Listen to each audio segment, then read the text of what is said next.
الرحمن علم القرآن خلق الانسان علمه البیان. خداوند رحمان هست. چه کسی را میخواهد رحم بکند؟ خداوند رحیم هست. نسبت به چه کسی رحیم هست؟ خداوند ارحم الراحمین هست. خداوند غفار هست. خداوند کریم هست. خداوند مهربان هست. خداوند ستار هست. خداوند تواب هست.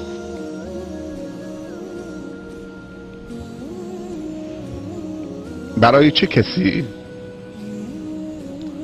عیب چه کسی را میخواهد خداوند بپوشاند؟ گناه چه کسی خداوند میخواهد بیامرزد؟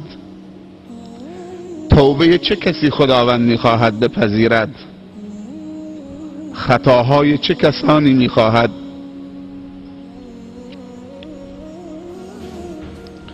تصحیح کند، نادیده بگیرد؟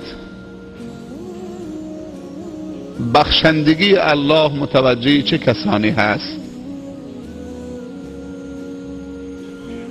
امروز جمعه هست، یکی از بهترین روزهای خداوند. روز جمعه هدیه‌ای است از جانب پروردگار برای امت محمد صلی الله علیه و سلم. خداوند ما و شما را دوست داشته، هدیه خوبی برای ما و شما عطا فرموده. قدر نعمت جمعه را بدانیم.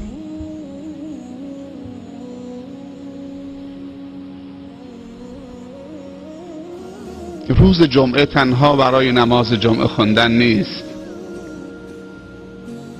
برای درد دل کردن هست، برای دور هم جمع شدن هست، برای به همدیگر سلام کردن هست، برای همدیگر را در خانه خدا در روز جمعه عفو کردن، بخشیدن، حلالی طلبیدن، حلال کردن،